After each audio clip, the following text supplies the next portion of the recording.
Good evening, everyone, and welcome to the final episode of Super Deluxe Gamescast for 2021. The final episode ever. We're fucking quitting. No.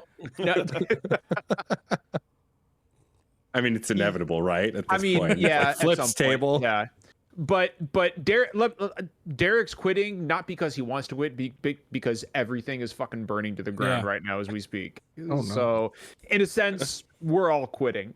Final podcast of the year. And as you can see, it's just me and Derek for the regular cast. Everybody's either sick or sad or both. I'm sick and I'm here, but I got better. Well, you're sick because of the booster. Right. You're booster sick. So we asked some friends to come in and nobody likes you, booster. Fill some seats for us. Booster Gold is amazing. So I was gonna say. So we got let's start with Stormy. What's up, buddy? Hey, I'm glad to be back twice in 1 month. I was gonna say it feels like you were just here. I was, yeah, for our Game Awards predictions. I got one thing right, and it was the Sonic 2 trailer, which was congratulations. Yeah, thanks. I mean, I'm excited about it because really sexy Knuckles. You know, who doesn't want sexy Knuckles? So just saying. And Cam is here. Cam, who's become like one of our most recurring guests this past year. Yeah. Cam, dude, thanks for stepping in and filling a seat, man. I really appreciate that. Absolutely. Glad to be here. And there's a Mike Williams and his Mike Williams was here earlier in the month as well. I was about to say I was neither a guest that has been on recently or one of your most recurring guests, so I'm just the extra. I see how it is. No, I'm gonna give you all the love and praise you deserve. Mike was just here a few weeks ago, and he's been hard at work covering Endwalker, and we're doing a recording about that soon, and I got shit to talk about when we talk about when we have our little podcast discussion about Endwalker. How do you feel about it? I have to ask. I mean, I love it. Again, it's one of those things you can't talk about unless you got spoiled. Like, it literally is one of those things. It's kind of like No Way Home was another one of those, like Spider-Man. Like, everyone's like, okay, I'm gonna do my spoiler-free review. No, you're not. There's impossible to talk about without, for sure. So Endwalker is the same way. Like, it's good, but you can't talk about it unless you're really willing to just dive in and be like, here's all the spoilers. Let's get into the meat. Absolutely. No, we are glad to have all our friends here. And so what we're going to do tonight is we're going to quickly roll through what we've been playing recently, and then we're going to launch into what we think is coming our way in video games for 2022. We're going to talk about what we think we're going to see. We're going to talk about what we hope we're going to see, and we're going to talk about what we are supposed to see, but probably won't due to COVID delays and the general sense of existential dread and, everything's falling apart. So, but it's going to be a nice, fun, light conversation. I'll be quick. I'll kick us off because I'll be quick. I have been playing my Analog Pocket pretty much all week. I'm about to finish my replay of Mother 3. And Derek and I actually had an interesting conversation about this on the phone the other day. Mother 3 is one of my favorite RPGs of all time, and the translation in the GBA cart is it's great. It's one of the best fan translations I have ever come across. But for years, as I'm nearing the end of the games, I just hit New Pork City, and it got me thinking about all the localization begging we've all done over the years about Mother 3. But I realized as I finished I've played this game several times. You really can't localize this game, not without some massive reworks to certain elements of the game, specifically the Magypsies. And Mike knows what I'm talking about. So, there's a lot of games, works, whatever, that are just outcroppings of their time. And it's like you could do it, but like what's the point at this point? Because so many people, I think most of the people who wanted to have played Mother 3 by now played the fan translation. Yeah. Right. So like You can put the effort in, or you can just go, they figured it out for themselves. Well, and also, like, let's be honest, right? Like, the hardcore rabid JRPG fan base wants Mother 3 localized, but that fan base is not huge, and that game is not going to sell great if they localize it. So it's simply not gonna be worth the time and effort it would take. And besides, Itoy has already been very vocal about the fact that he is very much in favor of fan translations and fan developed sequels. He has no desire to revisit the Mother franchise, and yeah, like playing through it again, like, I love this game. I will always love this game, but there are elements of it that, just as Mike said, are elements of their time. And yeah, don't ever expect an official localization of this game, guys. It's time to drop that. It's time to give that one up. Stormy, what have you been playing recently?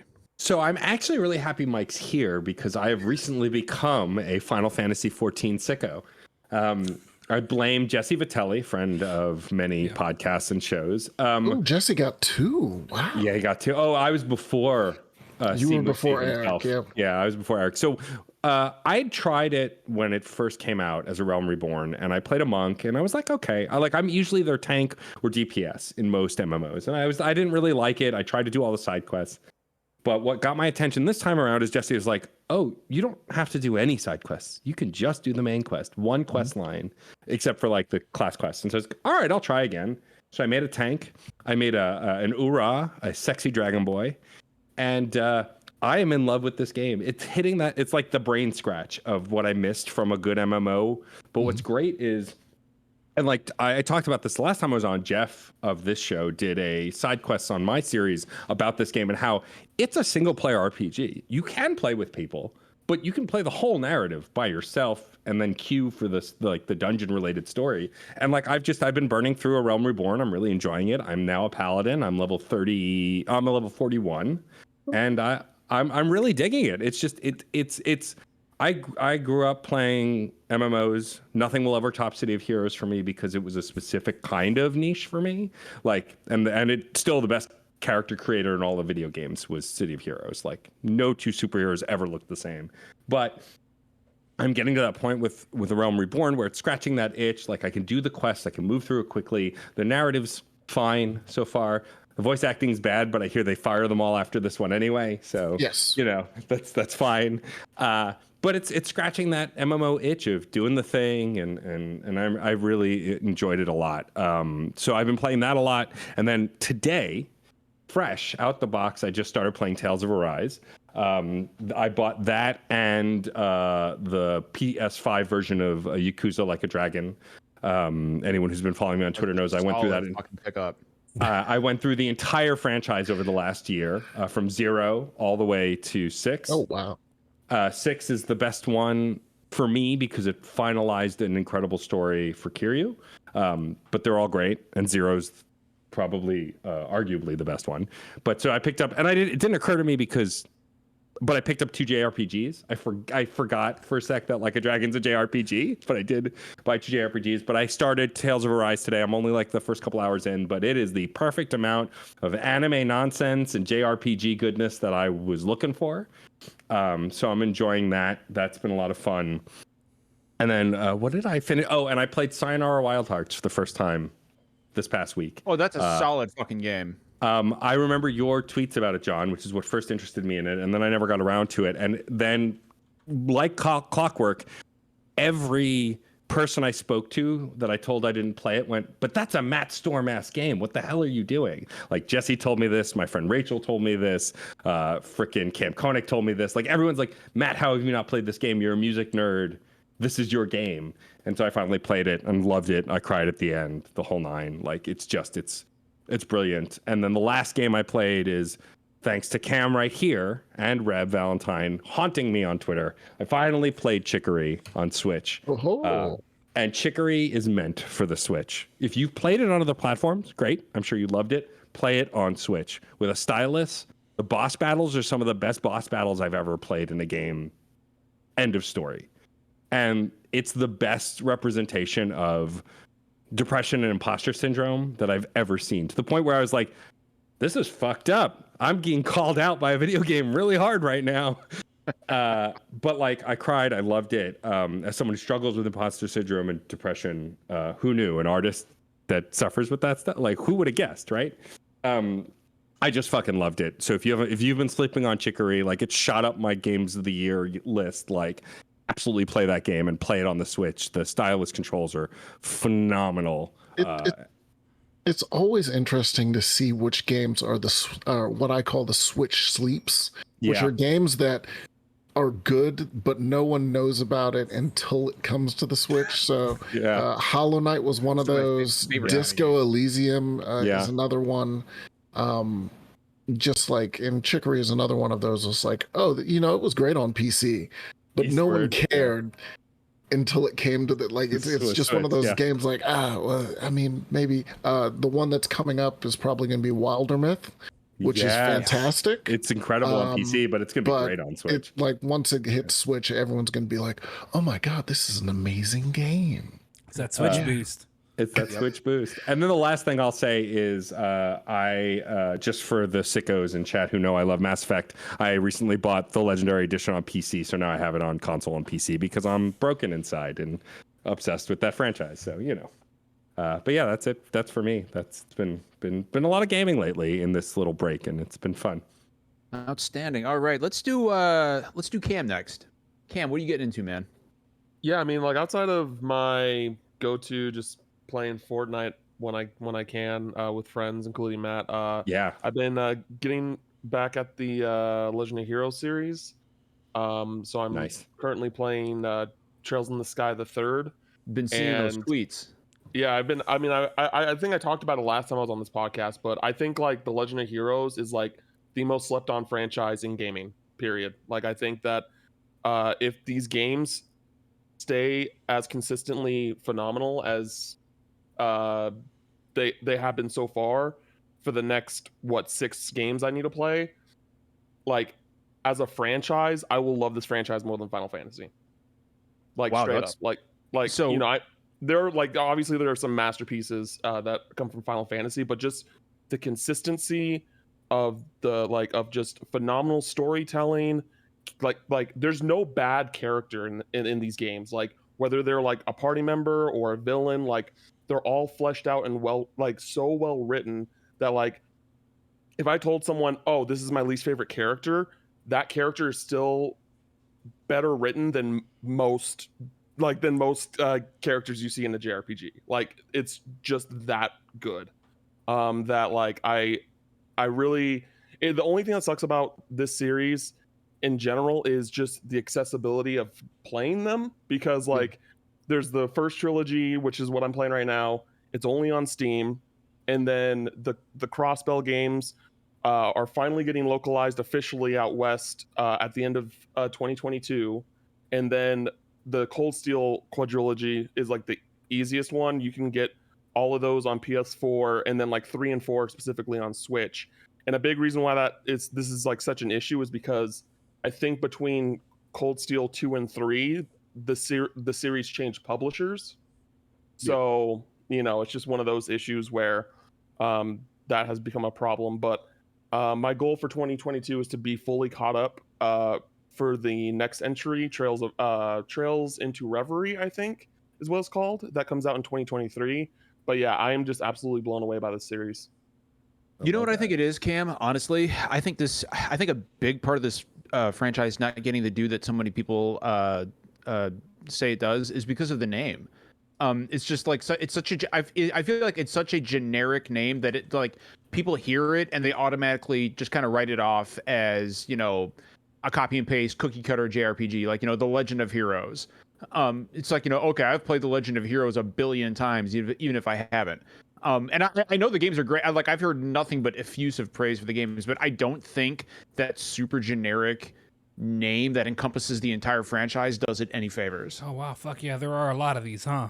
Hey, cool. You've given me an entire new list of JRPGs to play through all of them and potentially obsess over. So there's tons. Like there's so there are games that take place before this trilogy in the series, but you don't have to play those like at all. But the like from like what this trilogy, the Trails in the Sky trilogy onward, it's all a like chronological timeline that's happening, and the story progressing across like different cast members and like crossovers and things like that that happen later down the line.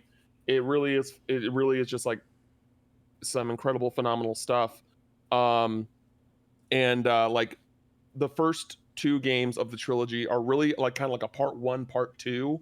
Like they were originally supposed to be one game, but it was just way too long that they had to split it up into two. But those two games as a singular experience is like 10 out of 10 to me. Like I haven't played like those two games are the best games I've played in like probably 2 or 3 years, like period. They're really phenomenal. Highly recommend them. See, we've been living through some tough times recently, and it makes me so happy to hear you guys just enjoying games as much as you are right now. So I feel like I'm literally just doing research on another tab right now, looking at screenshots. Like, yeah, no, I'll play all of these for sure. Yeah. Like it does.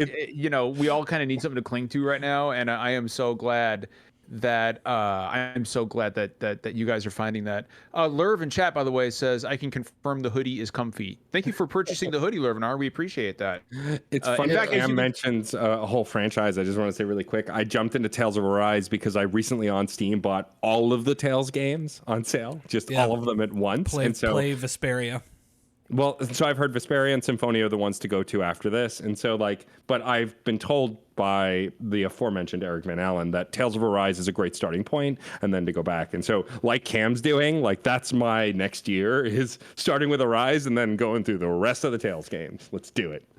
Yeah. Go ahead. No, Mike, go ahead. No, Mike, go ahead. I was going to say, yeah, the Trails in the Sky series is weird because they're also, by the way, very, very long games. Oh, shit. And that's fine. I own all of them that have been released.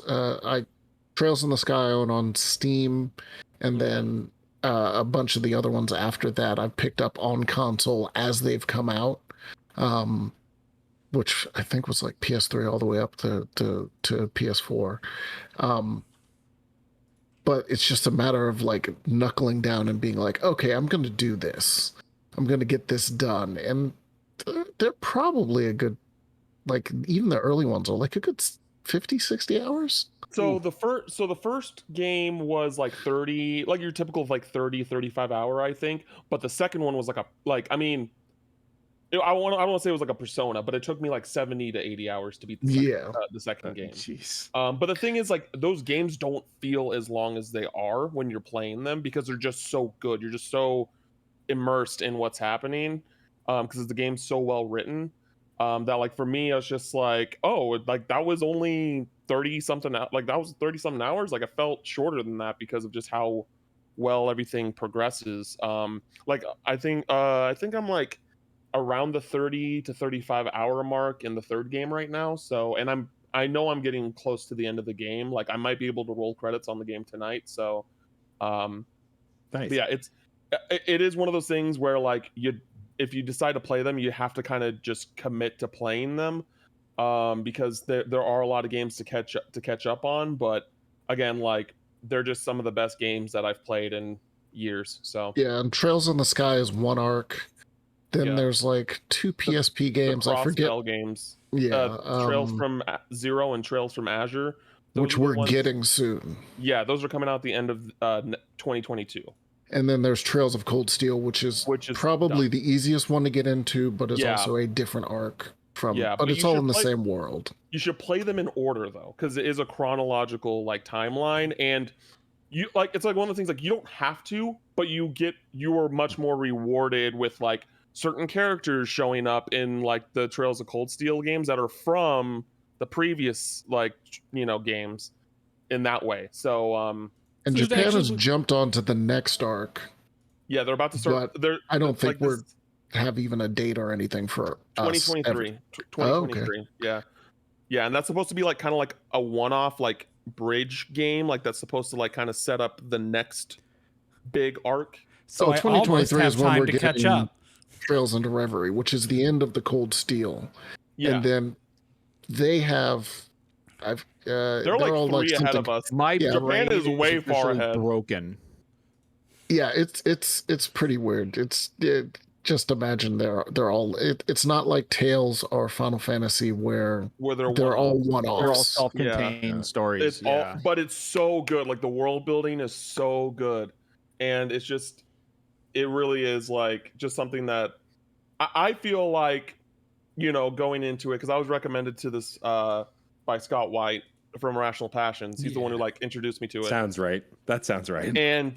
And like literally just in the opening scene of the first game, I just had this gut feeling like this is going to be a special game. This is going to be a special experience, and it ended up being that. Like it just goes places that you really don't expect it to go, especially with like kind of like the humble start of that game and things like that, and just it's just phenomenal. I don't want to just keep treading old ground, but it's just one of those things. Like if you have access to a PC and you have Steam, like it doesn't require like massive specs to run those games either, because they're pretty old. But I mean, yeah, and the music is like phenomenal. Like I think it's like on par with like Atlas games. Like the music is really good.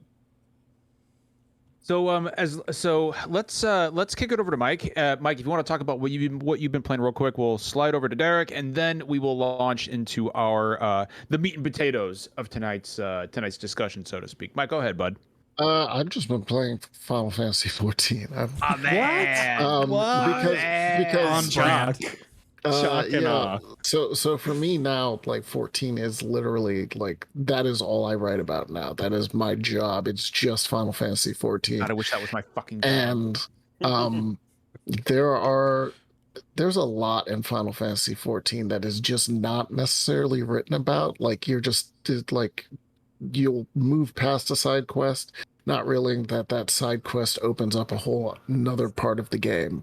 So like I have to go through now and be like, okay, like I just unlocked command missions, which are related to the squadron thing, which is just like this extra thing of NPCs that you can level and set out on missions, and then you can run. It's like trusts, and most people don't care about it, but some people do, and so I am writing about it, which means I have to play it, and I didn't care before.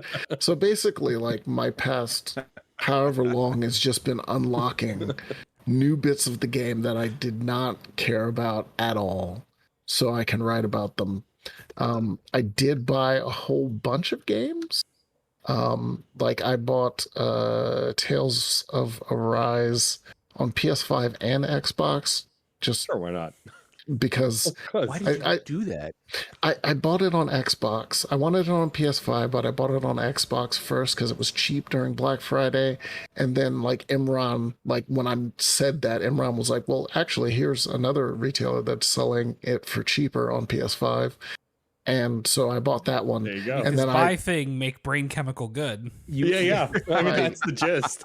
And then Guardians of the Galaxy, and also like the company I work for now has an actual stipend, whatever. They're like, buy games, go buy games, but it doesn't roll over. So like basically like a week ago, I was just like, whatever I comes, get everything. I'm just gonna buy. So I went through the eShop and bought like 15 games, and like I would have done that on Steam, but also I don't have to buy Steam games, so Ooh, fancy. Check out Mr. Game Reviewer over here. So I basically purchased a whole bunch of games that I will probably never start because I am deep into unlocking extra weird shit on Final Fantasy 14. Nice. Yeah. All right, no, dude, there's nothing wrong with any of that. And Derek, let's finish off this portion of the podcast with you, my friend. What are you playing right now? Well, in news that should surprise extremely few people, I have been playing Super Robot Wars 30. What? Wow. Which I have held out That's on shocking to me. Playing much of. I played a little of the early parts and then held off until all the DLC was out because it was going to integrate like into the story. So basically the second DLC pack came out a few days ago, and it was like a week ago. Yeah. So I picked the game back out, and I have started playing it now in earnest. And what were you doing before? I wasn't. I was playing other things. I was holding off on the Super Robot Wars because those games are a lot of hours, and I didn't want to play it a second time just to get the DLC stuff. I just waited for it to be integrated, and then I did it. See. The only complaint I have about Super Robot Wars 30 is it's very easy. Like, I'm playing on hard mode, and it's still very easy as a tactical RPG. Tell me more. I mean, my language. Yeah, I mean, and that's probably a good thing, right? Because if you want something that's very approachable for general nerddom, which is something that's a giant mecha anime crossover that also has shit like Ultraman in it. I was about to say the last as DLC of the DLC. Yeah, I mean, like Gridman is in the base game, which is and I will say it's not even Ultraman, like huge giant Ultraman. Netflix Ultraman. It's the Netflix manga Ultraman, which is just a dude in a suit. It's essentially Kamen Rider, but and it's Ultraman. very funny because he's not like he's exaggerated in size, but he's still way small compared to everything that he's out there punching. So it's very funny. But yeah, I mean, it's a very easy game, and I like that they have multiple difficulty levels, but even the hardest setting is still feels easier than the other Super Robot Wars games. But like, it's a good time, and I like the open-ended mission structure of letting me kind of pick which story branches I want to go down and which characters I want to try to unlock first, rather than just having to go, fuck, man, do I really have to wait this long to get the characters from this Gundam show that I like? Like, no, I can just travel down that way. If I'm a big Code Geass fan, I can go straight to the Code Geass missions, like, So, Super Robot Wars 30 is good. Fantastic. All right. So before we launch into our predictions, I have set up a new Nightbot command in the chat. It'll be right there. It's there right now. It's a link to our store. We do have merchandise now. We got shirts. That. We got. Wait, what's wrong with that, Derek? There's not a space between the exclamation mark and the link. Oh, but the link still works. It does, but it's not the point. Is it gonna sit in your mind like a splinter until you fix that? I'm fixing it right now. Continue. Derek's like, oh my god. But we got shirts there. We got men's shirts, women's shirts, hoodies. We got some sake mugs. Every single dollar that you spend on any piece of SDGC merchandise goes straight to one of several different charities, whether it's Black Girls Code or Take This, or Able Gamers. I think we got Able Gamers in there, and we've also got the Trevor Project. So every dollar, we don't get a single dime. All of it goes towards one of those awesome charities. And plus, you get a really good looking, really comfortable shirt. Like, I'm not bullshitting around, Derek. How fucking comfortable are those shirts? It's pretty nice. It's a pretty nice shirt. They're really. I'd be wearing it right now, but I need long sleeves because I got fever and chills. Nothing wrong with that, baby. Nothing wrong with that. All right, now that we've got the shameless shilling out of the way, we are going to launch into our 2022 predictions. So, let's begin. So let's begin with what. Let's not talk about what we already know. I mean, like, we already know that Elden Ring is coming. We already know that, like, let's talk about what is rumored. Yeah, I'm predicting that games announced to be releasing in February are coming out in February. Well, because I almost said Elden Ring, and then I was like, no, wait, that's already coming out. Let's talk about what we think, because there's a difference between what we think we're going to see and what we hope to see. So let's start, let's start with what we hope to see. You know what, Derek, why don't you go first? We finished off predictions with you, or we finished off what we're playing with you. Why don't you kick us off and tell us what you hope to see in 2022? I hope to see anything new from Capcom release and not just be announced, because we know little to nothing about Pragmata at this point. I literally forgot that existed till you said it. Yeah, and then we know that Street Fighter 6 and Dragon's Dogma 2 and the Resident Evil 4 remake are all at some point in the works, and I'm expecting to see at least 2 of those 3 get announced next year, if not all 3. But like, Can one of those come out? That'd can, be nice. Can the resident Capcom fan eat next year? That'd be great. I have to think that Resident Evil 4 will like announce and then drop like 2 months later because they have that down to a science. You at would this think. point.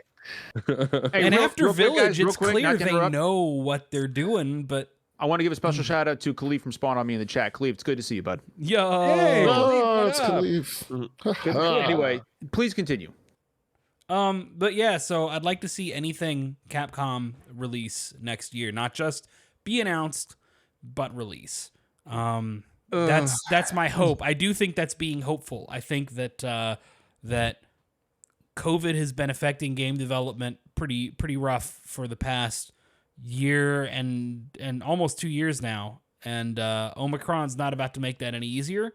No. So I think if people were hoping that next year would suddenly be a flood of both all of the games that have been announced so far coming out, as well as a bunch of other new stuff that they don't even know about yet coming out, not happening. Next year is going to be a year where a lot of stuff gets announced and does not come out for a couple more years. Well, to bounce off what you said about Capcom, and then I'll kick this out to the group. Derek, I think we'll get shit announced next year. I think you'll get the Resident Evil 4 remake announced. It feels like it's time for that. I think you'll probably get some Resident Evil 8 DLC. And you'll get Sunbreak you'll get Sunbreak release. But I think we'll get Sunbreak. Yeah. The only major Capcom release I think that we'll see next year is Sunbreak. I do not think you're going to see anything else from Capcom release next year. But we're not going to see Monster Hunter 6 announced next year. Oh Jesus, That's not happening. No way. No. But I want to see what the rest of you guys think. Are the rest of us not all that bullish about Capcom next year? Or does somebody have a different opinion? I don't think we'll get Resident Evil next year simply because it's been a trend that they release that in like the first half of the year, and like they did that with Village, they did that with 2, 3, and 7. I'm pretty sure. So like past like 4 entries, they've done that. I'm not going to include 4 VR because I think that's kind of a different thing, a different platform, a different audience. But I don't know. Like I'm not like super into Capcom like that. I could see like if they do some sort of remaster that we don't expect or something like that. I could see that just being announced and like, oh, it's coming out in 3 months or something like that. Yeah. It's basically good to go. Like Beautiful Joe's Capcom, right? Yeah. Yeah. Man, There is. I would remasters of those games. Oh, no, I just, would dude, love give a me remaster. fucking Breath of Fire 3 and 4 remaster. Like, that would know require how them to the- acknowledge Breath of Fire, and that's not happening. I know. Breath of Yeah, Fire so- 3 is one of my favorite RPGs of all time, and I haven't played it in so long, and there's literally no way to get it unless you owned a 3DS? PS3. 3DS. It's not on 3DS. It's Or on Vita, Vita? though. You can play the Vita, PSP it's version. on It's on Vita, and I don't Yeah. have a Vita. Yeah. I think what they'll do is they'll put RE4 out ahead of the holiday for next year. And just try to soak up some of that money, then probably Pragmata early 2023. Well, hold on. Mike, do you think Resident Evil 4 is coming out next year? I think Resident Evil 4 will come out next year because they do not have anything, and you're not going to go an entire year not actually releasing a major title. Interesting. So I think 4 will come out holiday next year, then Pragmata. They will announce 6 and Monster Hunter right before they release 4. Probably Tokyo Game Show 2022, but they won't come until 2023 at best. Bold. I would love Resident Evil 4 next year. Go ahead, Storm. I have a shot in the dark. Okay, take. let's hear it. Because I want it to be true. But what I want Capcom to do is in early 2022 announce Mega Man 12 and then release it. Oh, in the that's holiday. a good one. Because I feel like Mega Man 11 was pretty quick from announcement to release. I feel and like it was sold within pretty the same well year. too, and it sold really well, especially on the Switch. We were talking about that before. And so for me, my shot in the dark, mostly because I'm a Mega Man fanboy, is for them to announce Mega Man 12 and then or some kind of new Mega Man franchise. Give me a whole new Battle Network. Give us Battle Network. Give us a new Battle Network, or like a re-release of Battle Network. Let's But, go. like, But Battle Network collection, just Yeah. like yeah. I mean, that's coming. That's definitely coming because they've re-released everything else. So that's got to no, be they haven't. next. Yeah. What haven't they re-released? Mega Man Legends, baby. Oh well, yeah. We Legends summoned is Ray bad. Apollo by talking about Battle Network. Yeah. Let's Yeah. go. But like, but yeah, I loved Mega Man 11. I thought it was a return to form. I loved the new mechanics, and so I'm predicting shot in the dark that early 2022 they announce it, and then holiday it comes out. That's my shot in the dark, Capcom. Also, what up, Ray? You beautiful. Yeah. Happy And birthday. if they don't do RE, they're going to do SF. Basically, they can't get through an entire fiscal year without They gotta do having something. nothing. Street Fighter does seem kind of likely. Like, Yeah. No, they're still really. They just No, released their no, last yeah, character. There's no. no way it's coming out this year. that's not happening. That's not so I've got one shot in the dark that I would love to see. I would love to see. I don't think it'll release next year. I think it releases in 2023, but you announce it at the end of next year. Capcom announces a either Power Stone collection or a new Power Stone game. I'll take either. maybe mean- long shot, the first of those options. The second, not fucking Yeah, happening. yeah, But Well, I mean, Power Stone was on that Capcom leak. Yeah, collection Yeah. for Switch. Sure. we'll see. Sure. Yeah, collection for Yeah. Switch is what I see. I'll take it. I'll fucking take it. I mean, love- me too. I love fucking Power Power Stone. Stone's awesome. Power Stone is the shit. Does anybody have any more Capcom predictions? Anybody else want to talk anything Capcom related? I mean, it's hard because Capcom's plans for the next year or two are pretty well known from multiple fronts at this point. So we're all just basically going, hey, what has been put out there and how might that be affected by COVID? And that's all we got to go Yeah. on. So Right, So- like Dragon's Dogma. Oh, give it to me. Dragon's Two. Dogma 2 is not coming out next No. It's not year. coming out yet. No matter how much 2024. You'll much me and Wout specifically want that game. Yeah. You'll get Deep Down announced next year before you get Deep Down's not real. It never was. Dio in chat. I need Ace Attorney 4 through 6 collection. You know there's going to be more You know- Ace Attorney shit. Well, you know, always. Yeah. Ace Attorney, the next Ace Attorney game is something that I think is entirely possible to be perfectly frank. Announced coming up- maybe. Coming off the I was heels, about to like, say, coming off the heels of Great Ace Attorney doing so well, like I feel like it's time to announce that we know they're working on it. It's been a bit since the last actual new Ace Attorney game. It so- has. Yeah. Yes, it has. Who else? So a prediction that is not Capcom. It can Yeah, now let's get it away can- from Capcom. We it got can that pretty be- well covered. It can be either something you think we're going to see or something you want to see or both. Stormy. I got one that I want to see mostly because I got to live my best year ever, where I got a new Metroid game after 19 years, a direct sequel to one of my favorite games of all time. Stormy, are we the same person? We are the same person. A little bit, But- yeah. Well, but so I don't think Metroid Prime 4 is coming yet. Like No. we're maybe a new announcement near the end of next year, but no like in footage, but no game. But I would love for them to stop likely sitting on, because we're pretty sure they're sitting on a trilogy re-release of Prime. And the reason I want this so bad is because I never played the Prime trilogy. I missed it. So Yeah, neither one, have you're I. missing out, Stormy. I know. And two, I don't think you're getting a trilogy. I think you're going to get a remaster or a remake of the first Prime. Then I'll And I take it think because I've that's heard that's the best one anyway. Is what I've heard. It is. So It is. But like, 100%.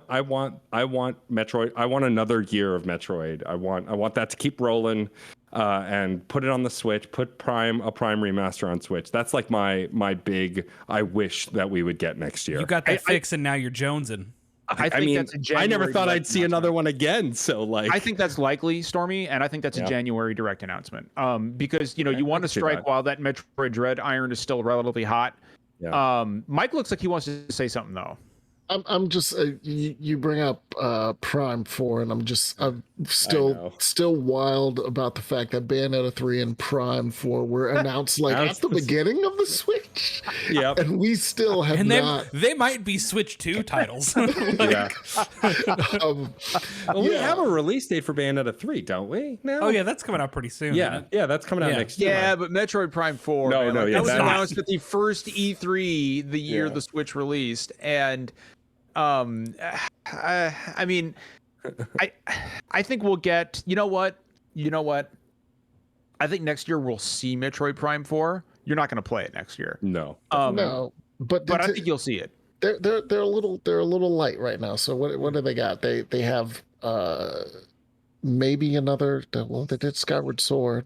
We have Kirby next year. Kirby's one of the big they'll flagships. give us Talking about maybe Nintendo in general. yeah, Yeah. Nintendo in general. So they need so stuff You for know, next Breath year. of the Wild 2's got to hit next year. Breath It's of the gotta. Wild 2's got to hit maybe the end of the You year. got Legends maybe beginning of Arceus 20. right early on. We have Legend early. Arceus early next year. I heard that the Grizzo is working on Oracle of Seasons. Oh, I've- Where do you hear that? Hold up. I've heard that. I've heard murmurs about I've that. been activated. Because they need Twilight Princess and Wind Waker. They will release those. They're I am coming. here I think those are for coming. Grezzo Those doing are the coming. Oracle games. Okay, so hold on. I need to get back to this Grezzo doing the Oracle games thing. Like, That would. Well, because like that would you. be- Well, here's the let's thing. Here's the go. thing, right? Like, they did a great job with the Link's Awakening one, and so they're flawless. going to be like, all right, what other Zelda things could we do in that same form? that Oracle makes would be Minish so sense? easy Cap. to adapt to that. And Give me yeah, Minish Oracle Cap. of Seasons or Minish Cap. would Give be me the- Minish you Cap, know. one of the most underrated Zelda games. I mean, I'm Um, playing out of my analog pocket. I know, but- I know. So it's just one of But- those things where like I mean, it makes sense, Oracle, because Yeah. I mean, you got the foundation. You're pretty much just doing the same thing. Yeah. The games Yeah. are done. Packing content in there. Oh Yeah. my god, dude! Like both Oracle games for $60, like Give it to me. package seasons and ages together. I agree with was it Mike who said that Wind Waker and Twilight Princess? Yeah. Next year? Yeah. Wind Waker and Twilight Princess are absolutely done, and 100%. I 100% Those believe ports. they held back just because they didn't have Breath of the Wild 2 done. Yep. They were like, Yep. And you know we what, need- Mike? I think you're looking at. I think you're going to see both those drop next spring. probably. I don't think they'll drop at the same time. You don't They'll think so? they'll space them No. out. You'll get Yeah. space them out. Twilight Princess, Spring and fall. and then you'll probably. get Wind Waker, and then you'll get Breath of the Wild 3. And Interesting. they will space those out because they Interesting. I think they need more stuff. Like Bowser's Fury was definitely their shot at Mario game, Yeah. Yeah. and I don't think they're gonna have that ready until 2023. I think they're going to announce it next year, though. I think you'll see a new 3D Mario announced. I don't think you'll see it until 2023. What about that? I do. What about that new DK game that they said like that? Yeah, Oh, Arm yeah. Punt Paladin in chat actually brought that up, and I wanted to address that. I'm not familiar with those rumors, so. The but rumor is the Odyssey team is working on a new On a Donkey DK Kong game. Yeah. I'm new 3D about a DK game. 3D Donkey Kong game. Like, Yeah, give let's it to me. go. I Yeah. liked Donkey Kong 64. I'm here to. Wow. Me too. That's Good game. unironic. Wow. I respect that game to this day. It's too much, So- but I love it. Like Wow. there's Yeah, too well, much in that game. I was a but- broke kid, and There too you much go. in Donkey Kong 64 gave me a lot to do with my one ass game. You have so- activated RAR in chat. I was by the just way, gonna there. say RAR is going off in chat. Yeah. Yeah. So Rare didn't miss on the N64. I'm No. just saying.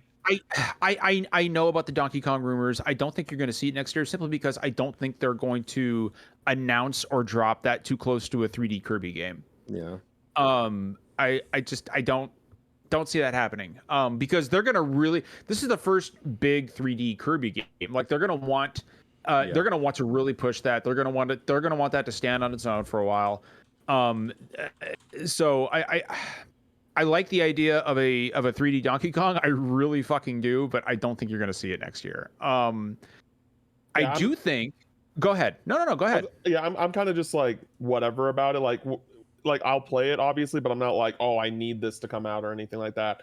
But another rumor I've been hearing is that the next Fire Emblem game is going to be that another you remake. just beat me That'll to be it. done. Yeah. That I was will gonna say, absolutely be done. Fire It's gonna Emblem's be, happening. It's Yeah. going to be Blazing Blade, the remake of Roy's game. Interesting. Ooh, That's- that'd be fun. That's a rumor I've been hearing. Intelligent I've heard that Systems too. is due for a big release. So Yeah. I've heard that. Too. Yeah, and unfortunately, I hope unfortunately it's not a port of Path of Radiance and Radiant Dawn because that's what we Right? really need. But that's what we Bless really up, need. Cam. No, it'll be the next. 2021. Yeah, it'll be the next Fates. So it'll be Yeah. a remake of an old game using Or Echoes. Yeah. Yeah, the yeah. other's engine, whatever. Right. Three Houses? houses. Yeah. Thank you. Yeah. So hope I'm gonna play any Fire Emblem that comes out. Fire Emblem is Yeah. like one of my favorite Nintendo I love Fire franchises. Emblem. So I'm playing so- Sacred How's this Stones movie on. over? I'm playing Sacred Stones as we speak. Actually. On your analog pocket. On my we know. analog pocket. I haven't played Sacred Stones yet, but yeah, I just like if they, this is like one of those ongoing hopes I have every year is that once like Nintendo ports Radiant Dawn, like the Path of Radiance and Radiant Dawn to Switch, like I will not ask for anything else to come to Switch. I got Tokyo Mirage Sessions, You which I got didn't think Sora was and gonna happen, Smash. and I got Sora and Smash, and this You is the can last rest. thing. This is the You can last thing finally I want. rest. Like, I can finally rest, because like those Cam, games your are just- reaction to Sora and Smash was one of my highlights. It's my from favorite this year. clips of 2021. Yeah. Just the I would- best. It was a good day. Good day. I got a Nintendo prediction to throw out there actually.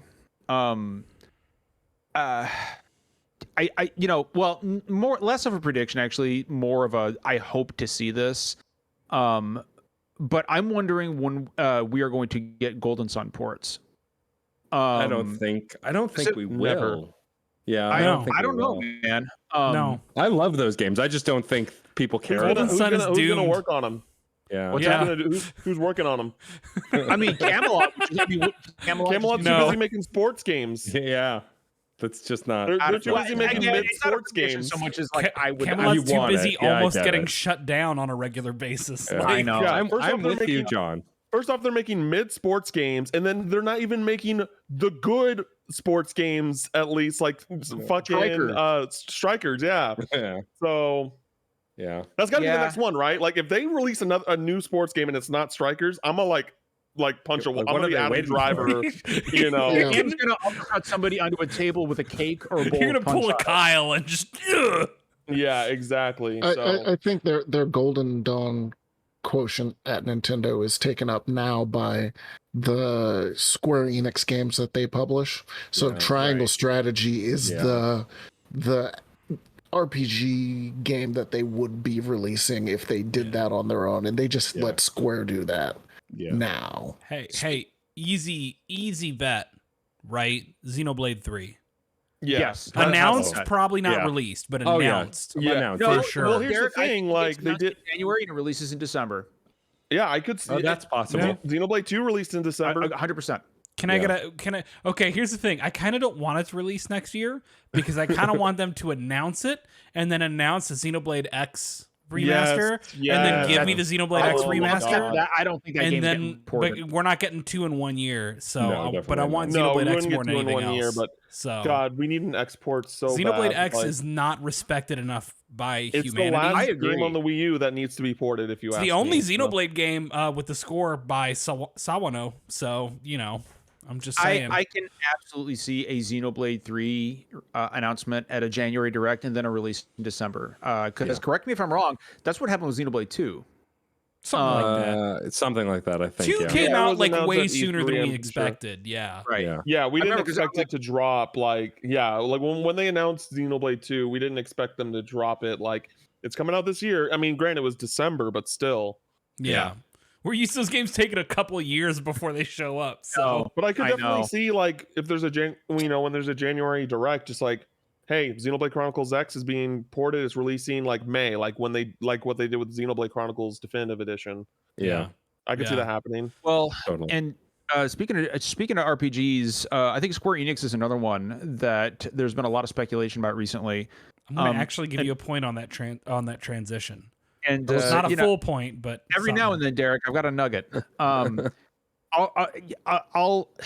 kick off Square Enix. Obviously, the Chrono Cross remaster is come on, that's real. And it's Why? it's I don't I'm with you, know. Mike. Mike, I'm with you. I want don't know a either. Chrono Like, why Trigger wouldn't you just remaster. Chrono Trigger. I like Chrono Cross. it's not Chrono Trigger, which I feel like is a little baffling to everyone. Bye, Derek. Like, Here's the thing: they don't need to remaster Chrono Trigger. Chrono Trigger is kind of already, perfect as it is. Like, no, I don't think no. Just re-release it. Just drop just it put it on on other Oh, platforms. that's true. 100%. They need to just release that for sure. Yeah, like why the hell is that not on modern consoles? Like why the hell is that not on Switch? Yeah. In terms of PlayStation 2 era RPGs that need to come back out, Chrono Cross is Not damn near at the list. bottom of my list. Xenogears. Where the hell is Xenogears? Xenogears, Shadow Hearts, Wild Hearts. Like there's a whole Breath of Fire. Like there's a whole bunch of RPGs ahead of Chrono Cross for me.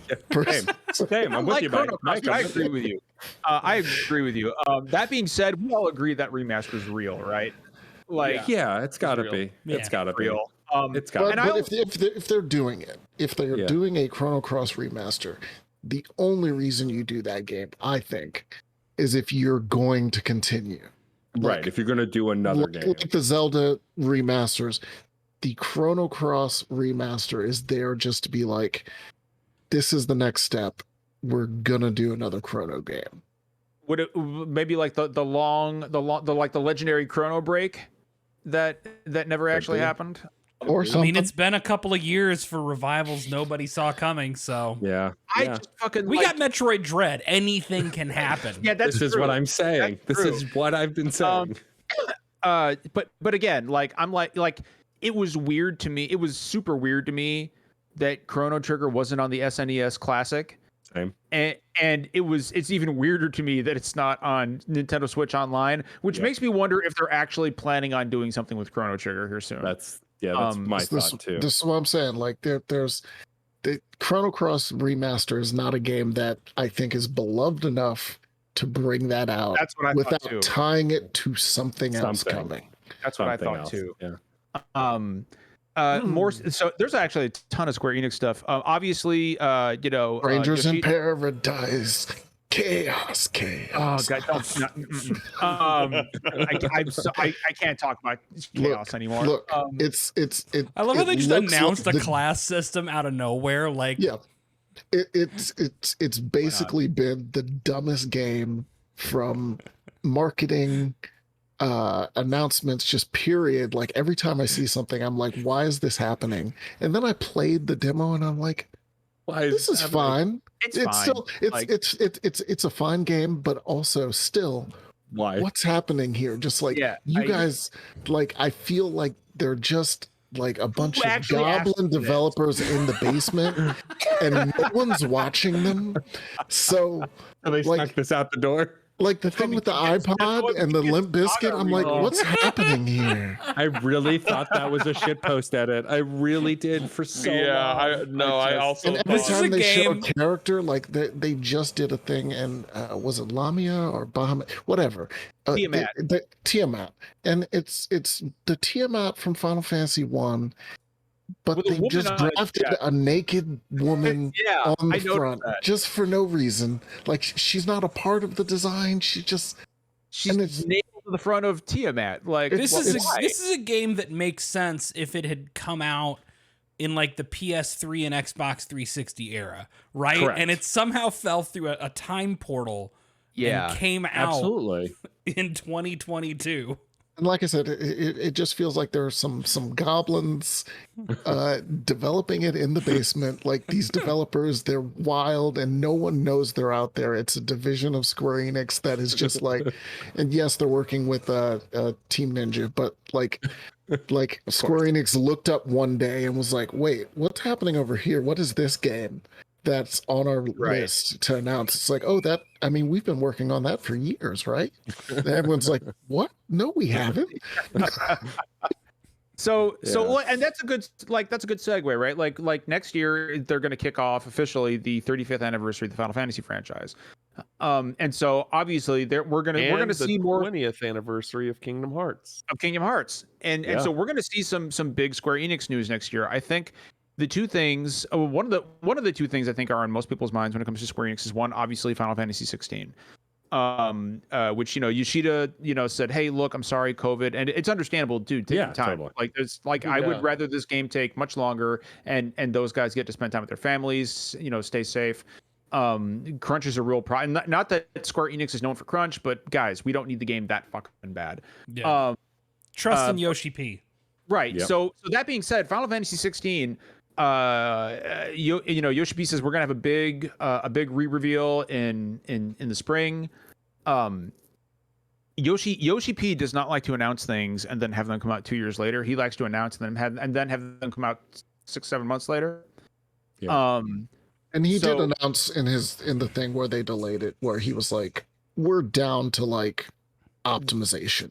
Right. Like, yeah. this is where we are. I'm kind of thinking it could hit next year. Yeah. By the end of the year, I think so. It's possible. I think it's a holiday game. Final Fantasy 15 came out in November of 2016. I think you're going to see about the same thing for 16. Yoshi P is known for efficiency and punctuality at Square Enix. He's probably their most effective producer / developer. And he's got a great reputation. I think, and you guys tell me what you think, but I think Final Fantasy 16 is coming out next November. I think it's reasonable. I wouldn't guarantee it, but I think that's reasonable. Yeah, I think they're aiming for it. It's going to be Strangers of Paradise, Forspoken, 14. I'm not 14. Sorry, it's 14 is on the brain because my partner's playing it. 16. And that's going to be Square Enix's 2022. Well, for the most part. No, I think there's one more, and that is the Pixel remasters. So 6. Oh, I don't count those. Those are coming. Well, 6 was Does delayed. it count if FF6 Pixel Remaster is the only one left and it's coming out in February? Like, well, but there's a different angle on this, right? Like, I think, I mean, come on, the writing's on the wall. These are coming to console, and okay.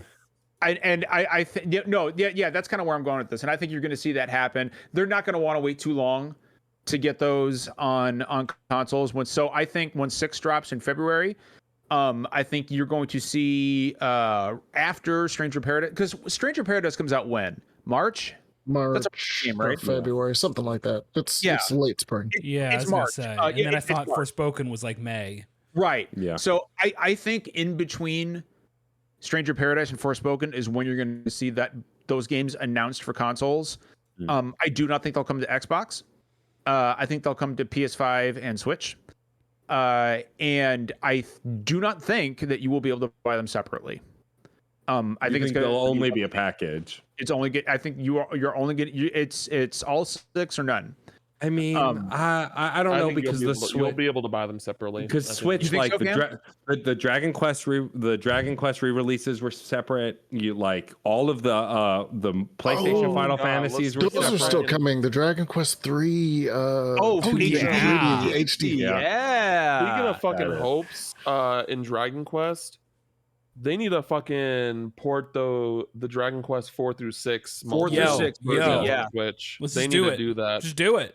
Because some of the best RPGs of their era. Dragon Quest 5 is a masterpiece. I just I heard, like, I've been playing through the first well, I'm still on the first one, but like I have the first 3 on Switch, and like those are really good like remake / ports of those games. And like, right now, unless you get like some sort of flash cart or whatever, you have to pay so much money to play those games unless you want to play on mobile. And that, for me, I don't like to play mobile games at all. So like, I've got the DS copies I can send you, Cam. Yeah, I know we've talked about that, but it's just in general, I think that those games, like, it's just bizarre because it's just like all 6 of those games are mobile versions that have been out for 7+ years now. Like, just shit them out on Switch. I mean, 4 through 6 have been out for 7 years, and I was just like, that is absurd that those have not gotten ported to Switch as well. My only thing, and they look like they're fixing it for the Dragon Quest 3 remake, is let me see the party on the battle screen, because I don't know what my issue is. I've never gotten into wizardry. like just looking at the enemies and not seeing my party for some reason, like my soul just dies immediately, and I just can't play it. So they like fix that. Like as soon as they announced the HD 2D remake and they showed the party, I was like, I'm in. Let's go. Yeah, the HD 2D remake, like I want that of every Super Nintendo game. Give me every Super Nintendo game in that remake. Well, you know what? I'm glad Cam brought up Dragon Quest because there's another Dragon Quest that I think we might see next year. If you say Builders 12, won't I'm happen. muting you. It's No not way. Builders happening. 3 will not No, happen. 12 They're ain't busy coming on. anytime soon. No. I don't think. No. I want to specify.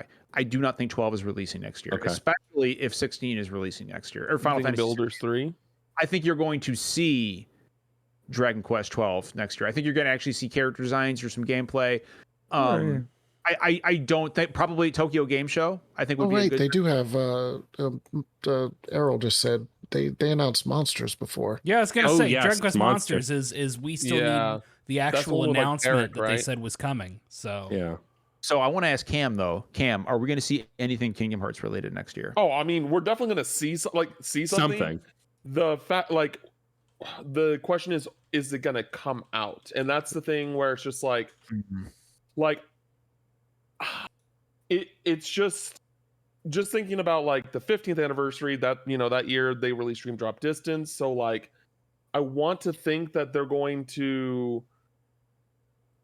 share something because Kingdom Hearts is kind of like, I feel like is its own thing with Square, and part of that's probably because it's Disney IP, but like they kind of like announce their stuff when they want to. They don't. It's not really like, oh, at the Square thing, like we're gonna get like Final Fantasy and like things that we expect. Like Kingdom Hearts like could show up there, but it could also just be like this one random day. Right. Hey, here's a new trailer for this, or so like if there was an announcement early in the like first 3 months of this year revealing what the next game is going to be, I could see it coming out this year. And I think that like Nomura wants the game to come out this Are you year talking about for the 4? 20th anniversary. I don't think it'll be titled Kingdom Hearts 4. But I don't know what it'll be titled. Do you think they would a lot stack that on top of Final Fantasy 16 in the same year though? That's what I was gonna say. So I mean they could. I think they'll split them up. I think Kingdom Hearts has become a big enough anchor I agree. that they will put out Kingdom Hearts one year and Final Fantasy another. So if Final Fantasy comes out next year, they'll push Kingdom Hearts to 2023. And see, here's the thing. Like, I'm thinking that like the thing is that like we don't really know for certain when 16's original release date was, and with them saying like with Yoshi saying like, hey, we're pushing it, like this was pushed back like 6 months, like okay, what does that mean? Like does that mean that like we're going to like because the rumor was it was supposed to release at the end of 2021, right, or something, right, Cam? Like I think that's what they wanted to do, or they said that they would show more of the game by the end of 2021, right? But then there was also some like specific magazine interview where they said that they're like, oh, we're aiming for 2021 release. So I don't really know at this point. Also, Disney's 50th is coming up. Oh, it's Walt Disney World. I think it's 2022. It's like this coming year, yeah. So but I think Disney is like 20. I want to say they were founded on a 3. So I think their big, like the company anniversary would be 2023, maybe 100. I can fact check real quick. Yeah, I'm not sure, but like what I could see in all reality is like I could see Kingdom Hearts being the big holiday game for them 1923 this year, would be 100 or years. like in 2022, and then 16 releasing in spring of 2023. Yeah. So did you say 1923 time? Because so 2023 would be 100 year. Yeah, that's it. 2023 for Kingdom Hearts. Maybe. But like, if I had to like bet on it, like I won't be surprised if it's flip flopped. But like, if I had to bet on it, I think that they'll do something like the game will release this year or like 2022, and then 2023 they'll do they'll do 16 Final Fantasy 16 in like March or April, simply because I think that one, it's there's less. I know that in recent years, like games have become more open to releasing in spring, but I still think it's still less competitive than holiday season, and Final Fantasy is a bigger fish for Square than Kingdom Hearts is, like in all reality. But and that's why I think that's why I don't think they'll push it into 2023. But there's less competition, is what I'm saying. Okay, no, that makes sense. Like Kingdom Hearts, at any point, anyone who really like Kingdom Hearts, like is just one of those fan bases that like they will buy that game whenever it comes out. Like everyone who buys that game will buy it day one, right? No matter what the date is. You know what I mean? But like with Final Fantasy, there's still like those people, especially noticing how many people like that were like new to Final Fantasy that hopped into 7 remake, right? Yeah. I could see that being another situation for Final Fantasy 16, especially with Yoshi P being attached and the increasement on popularity with Final Fantasy 14. Like, there's a lot of things that makes me think that they really want to make sure that, one, this isn't a Final Fantasy 15 situation where the game like is not really finished when they release it, and that it just has everything it needs to be a great launch, because they have a lot going for them for that game. Kingdom Hearts is just it's a new Kingdom Hearts game. Kingdom Hearts fans are going to buy it. Doesn't matter. You know what I mean? Before we move on from Square Enix, I do want to add, I do have 3 quick predictions for Square Enix to throw out. We can just go with them real quick. One, Final Fantasy Tactics Remaster, I think comes out next year because it is the 35th anniversary of Final Fantasy, and that game was listed on the GeForce leak. Derek, you and I and Jeff did a recording about this, and I think you can. I lean towards most of that list is probably accurate at this point. So I think that thing's real. I think next year makes sense to release it. I think you're going to see a Tomb Raider 1 through 3 collection. I'm talking the original PlayStation games. That's possible. Using the new engine or just just the old crusty PS1, chunky polygons. Yep. And I think you're going to see that. And I also think that we are going to see, obviously we won't play it, but we are going to see Final Fantasy VII Remake Part 2 announced. We're going to see a trailer next year. We'll absolutely. We're going to see a trailer for that. We won't next play year. it for 2 more years. But No. But there's no way with the momentum they put this year between the DLC and the PlayStation 5 update. It's the 35th anniversary. We're absolutely going to get the next whatever. Whatever the trailer is, we're going to get that next year. If there were 3 surefire Square Enix predictions for next year, I think they're Final Fantasy 16, the Pixel remasters on console, and Final Fantasy VII Remake 2 announced. I think that those 3 things would psych Final Fantasy fans more than anything else. Yeah, I think they're further along in the remake than we think, just because Intergrade with the Yuffie content came out of nowhere, and there's enough that was in there that I'm like, you had some of this done. Yeah. Like, you had a lot of this done, didn't you? Like, yeah. Derek looks like he wanted to speak up. I have a mild, not a hot bet, but a mild one. I think the easy part is we're gonna see whatever NetherRealm's working on next year. Be that Injustice or Mortal Kombat or whatever it is that they're working on. We know we've heard some conflicting rumors of what's going on inside NetherRealm. They're way off schedule at this point. Something's fucked up there. Yeah. I'll tell you what I think is happening. I think it's going to be revealed next year. I think we're also going to get it next year. I think it's going to be a rare, tight turnaround from reveal to release for them. So we might see it in like March to May, and then see a release late fall. Okay. So I'm gonna say the issue with NetherRealm is probably the Warner sell-off. That's what I'd heard. Yeah. Is that made them? They were working on Injustice 3 and abandoned it for Mortal Kombat 12 because they don't want to work on a Warner Brothers owned IP. Yeah, Derek. Right, and at the same time. Yeah. And at the same time, what ended up happening, like Mortal Kombat on HBO Max was probably I think that the numbers put it out as like the best performing thing. And the fact that Warner Brothers hasn't announced a sequel, a TV series, movie, anything was weird. And that's Hey, probably we got a cheap just, animated movie. right. And I think it's just due to the sale that they're like, we don't want to do Mortal Kombat because we don't know if we're going to keep NetherRealm. And then NetherRealm was also on that side with Injustice being like, That is a good point. So I think probably what's happening with NetherRealm is down to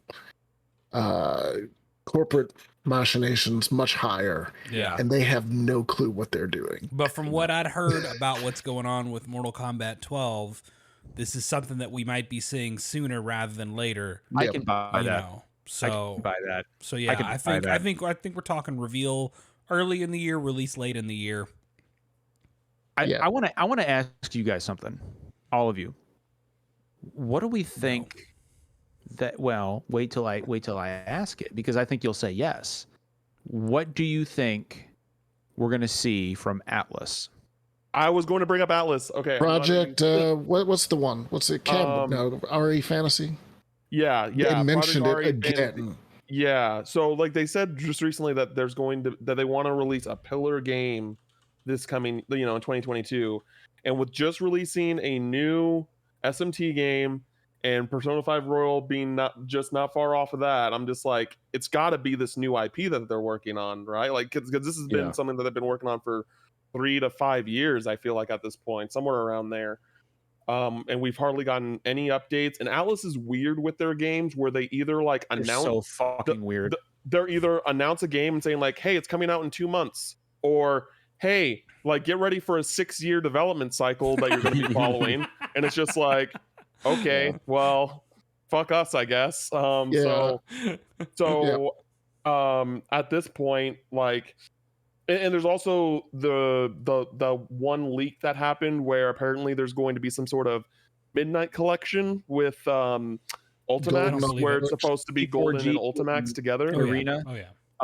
Which, so I feel like that is going to happen finally. I was gonna Cam, can I package a JRPG and a fighting game together. I was gonna say though, like Cam's honest, like next year it's got it's the anniversary, it's the 25th anniversary, I think they said, for Persona. They've got a bunch of Persona announcements to make.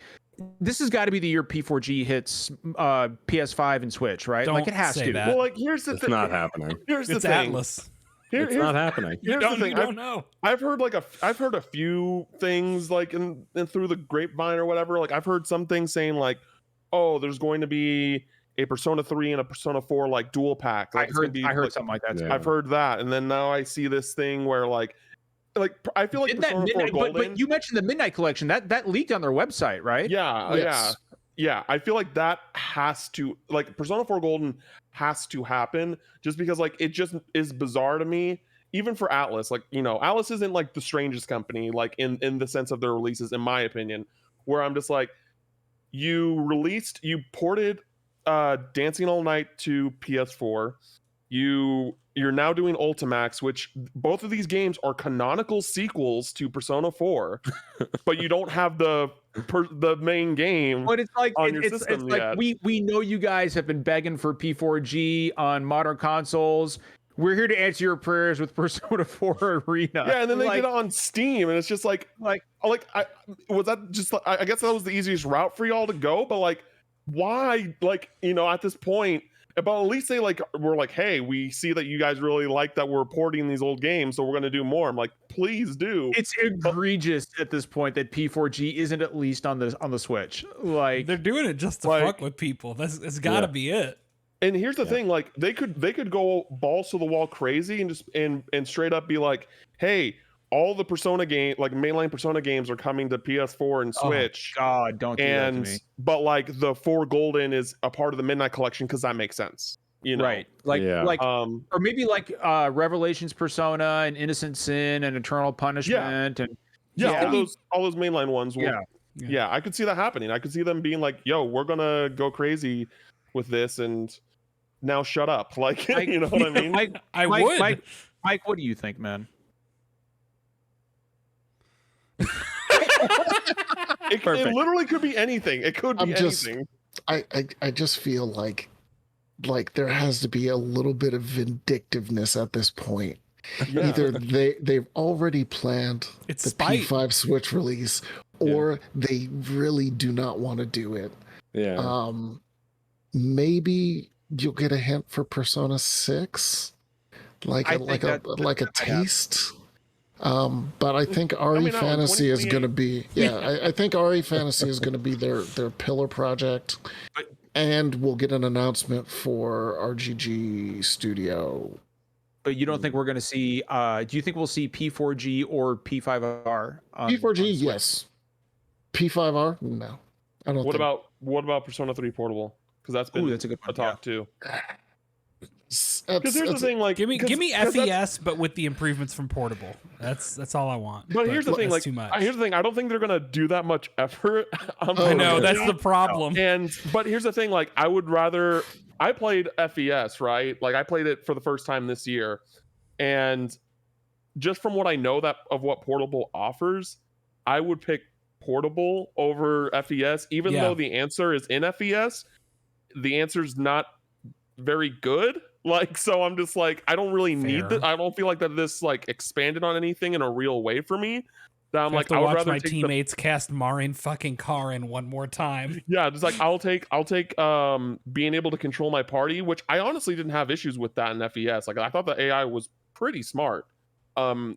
But yeah, just the female protagonist and being able to control my party members, and that's fine with me. Like, you know, I would rather take that. But in a perfect world, yeah, like add the female character to FES, and that would be the perfect version. My real answer is maximum spite.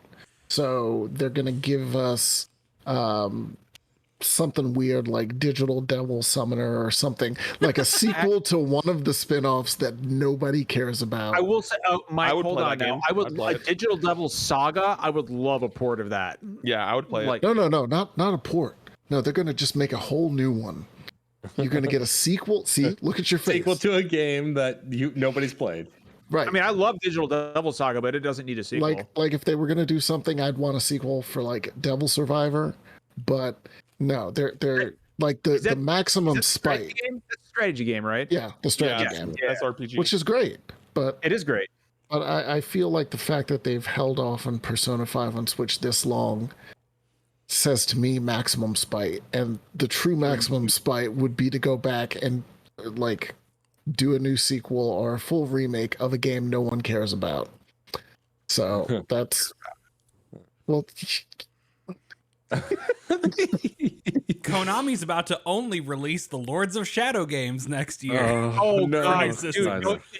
Do we? I say do we that as even get somebody into who Konami? likes the Lords of Shadow I games. but just I bought like the both of first them. one. I just like bought them. both of them. I like The them first all, one is but good. The second one is everyone bad. wants the But- DS trilogy for obvious I reasons. like the oh first yeah, one. 100%. I like the first one. The second one I never finished, and I liked the 3DS port. I like the one that Mercury Steam made. It's not great, but I liked it. No, Which I don't is think weird Konami's considering doing like they shit went on next to year. Metroid Dread.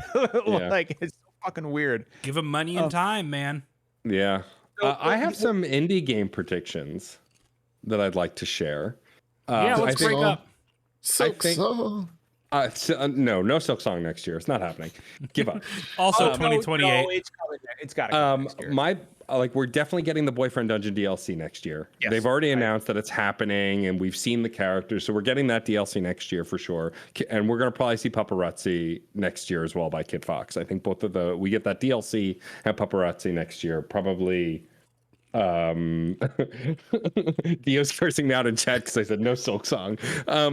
I also think Sea of Stars is going to shadow drop. I love The Messenger. I'm really excited for Sea of Stars, and I really think I think either the summer or fall Indie World Direct, I think we're going to get a shadow drop of that because that's a shadow drop on I don't Switch. think they will shadow drop it because it was Kickstarted. So it That's- was Boyfriend Dungeon and it was shadow dropped. That's doesn't stop anything. But don't they the get like other early game. copies? Okay. Maybe. That's the other game that's going to come because we've forgotten about them from Square Enix. Tokyo RPG Factory is going to release another game yeah. because it's been forever and a day, and no one particularly cares about them. But why not? I heard their Yeah. last game was actually pretty good. Like the first two I heard It was were, like, solid. we're all right, but they're getting better. Yeah, I know some people real like very like a very small audience, but still, I know that some people like really got into I Am Setsuna, like that really spoke to them, that game specifically. But like, yeah, I've heard that they're just all right. They're not great. They were okay. Fine. They're not. They were okay early Switch titles to have something to play. Like that's.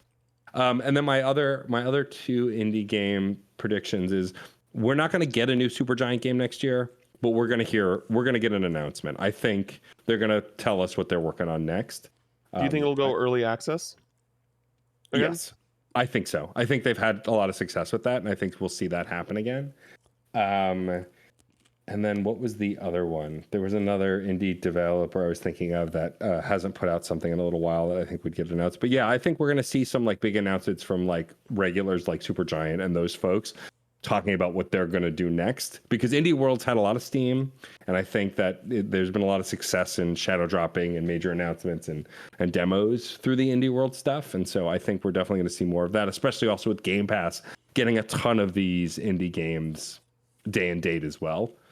I think it's a safe bet. If I think of whatever the other indie studio was that we were, Shovel Knight Dig is going to happen next year. Yes, I think Pocket Dungeon was a huge success. Well, I think it was a huge success. It's hard to tell, but it seems to be doing well. And so I think since that came out the end of this year, I think we'll see Dig the end of next year. Do you think we'll get an announcement for Yacht Club's new game? I think publishing. I hope so. I don't think developing. I think publishing. Because that's what I'm like waiting for at this point. Like, what are you making next? You know, Right, Shovel Knight 2 with Super Nintendo style visuals. I don't think we're gonna get any more Shovel Knight. Anytime soon. Make it like a Metroidvania. Yeah, I mean, it feels complete. The Shovel Knight story to me, and having played all of those games, feels complete. I would love more stuff in that world because if you listen to Fun and Games at all, that's all me and my co-host ever talk about every episode is Shovel Knight. But like, I think with Dig coming out next year, Yacht Club might announce something they're publishing, like another Cyber Shadow. I don't know if we're gonna get, if they're developing something, it's a brand new franchise. I don't think we get another Shovel Knight anything from them. Just because it feels complete, right? And it was a long journey with that Kickstarter, so I feel like they're done with that for now. So no, go ahead, please. Yeah, so one indie game I want to talk about that is being made by one Davion Gooden. Oh yeah, Rob She Dreams Elsewhere next year. This has got to be the year, coming. right? Yeah, that is absolutely.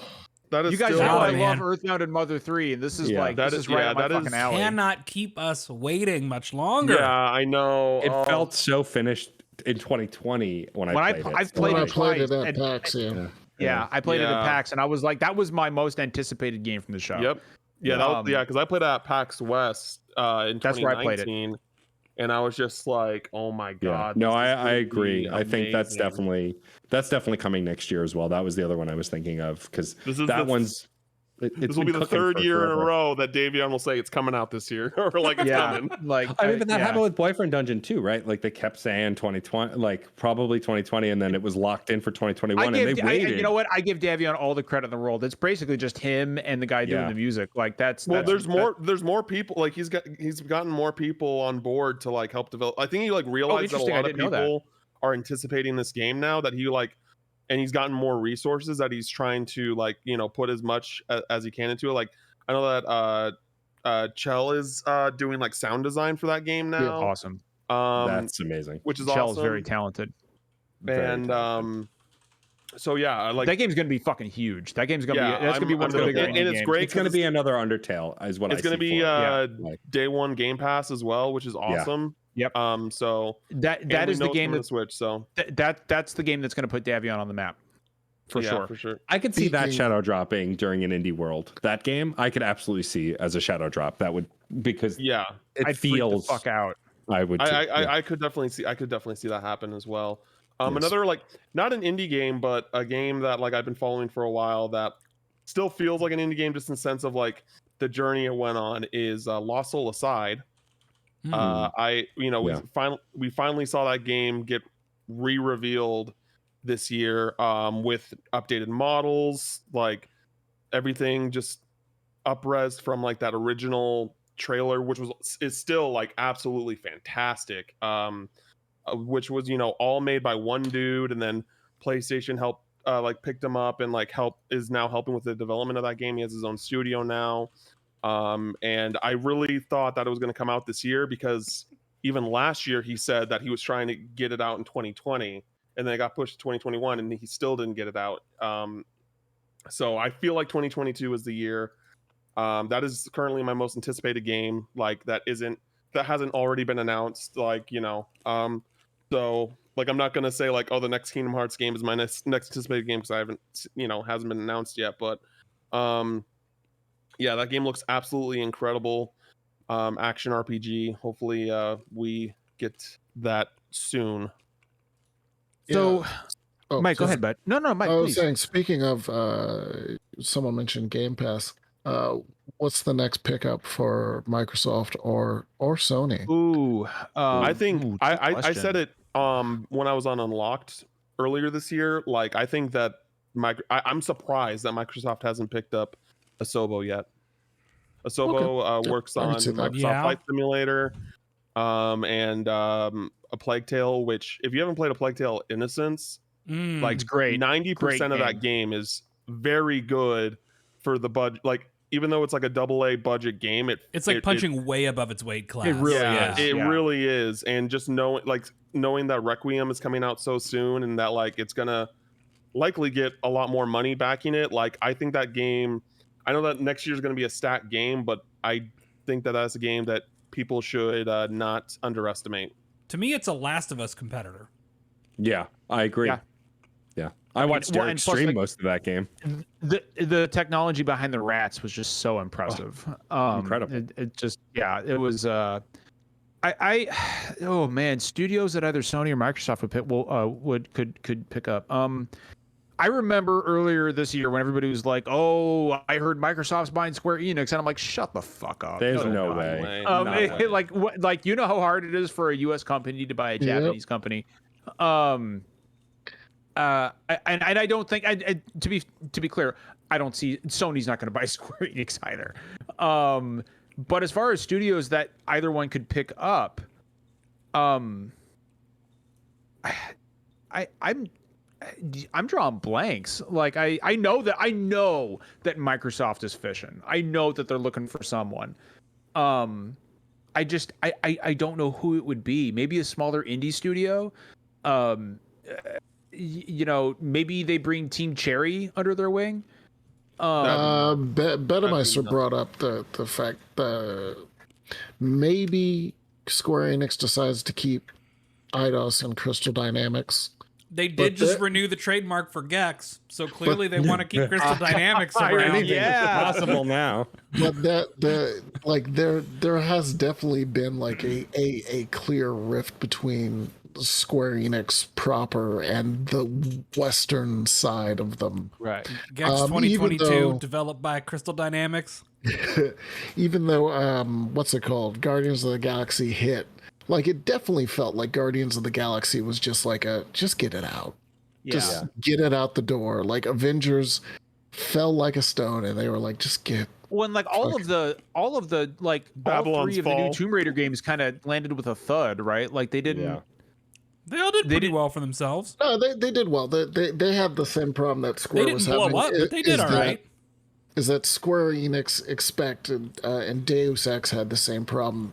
They expected I remember numbers here, and the games did here, which was successful, but and again, that's why there's always this feeling that Square Enix sort of looks at its US studios and be like, down Where's their my nose. publisher? They're great at developing games, but they're bad at publishing.